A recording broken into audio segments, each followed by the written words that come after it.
What's going on? We got kind of crazy sun activities going on again, as usual.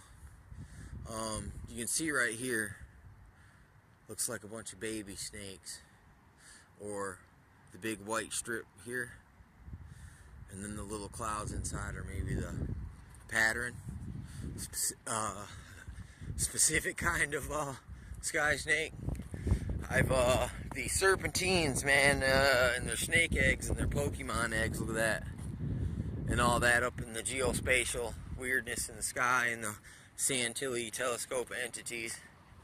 And then in Ezekiel, the first chapter has the first 5, 6, 7 chapters has great descriptions of angels. And some of the stuff, like look at this orange cloud, some of this stuff I've seen in Skywatch Chronicles fits some of those descriptions, whether it's Project Bluebeam and the holograms, or is it God doing it, some of it, you know what I'm saying? And that's why they've made their counterfeit with Project Bluebeam and HARP and CERN and all this other mess. And then the Santilli scope entities, like I said, they kind of look like invisible ectoplasmic freaking amoeba type organisms, single-celled organisms.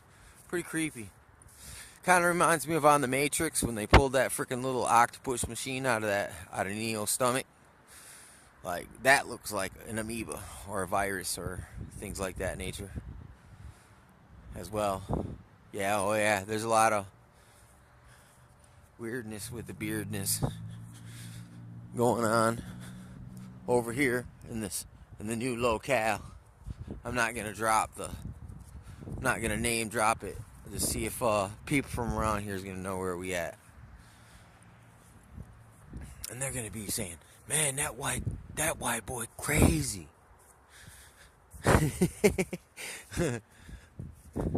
No, it's been pretty straight, but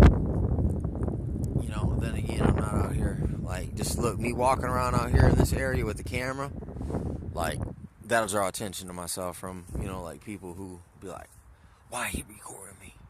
But it's like, I'm not recording you, dude. I'm recording the freaking Skywatch Chronicle. Some of the chemtrail weatherman.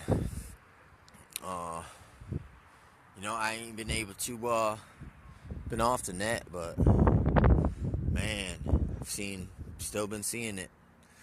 More and more, like this right here. These look like little figurines, and then this looks like a snake.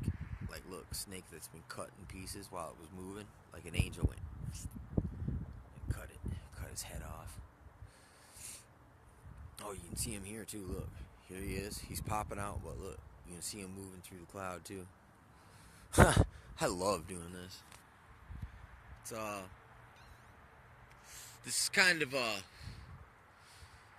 it's something beyond, man. It's like, in a way, like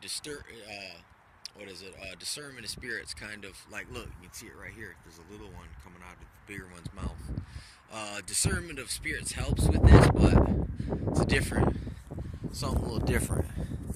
Because most time, discerning spirits, they're invisible things, like you'll see them manifest in people. But this is like more like terrestrial freaking totem spirits, man. I know it's kind of look, there's a dolphin. Look, China worshipped the fiery flying dragon. There was a sky dragon in Egypt. There's serpentine dragon lore. There's Nagas. There's Killapaw. There's a bunch of different entities that fit that description of like totem chimera looking creatures, and like some of them are humanoid characteristics with serpentine features. You got the Mayan sun snake. So like, look, this thing was worshipped. Like, here he is again. Here's another one. This one looks like it's got kind of a pit viper look to it. Pit viper mouth. And then look, it's popping out here. It's popping back out here and keeping it moving. It's like it's diving in and out. It's like it's surfing. Or like if you ever watch a sea serpent move. It's like they're swimming through the air, through the clouds, through the frickin' Whoa, through the magnetosphere. I'm going to stop and I'm going to get over here and get this.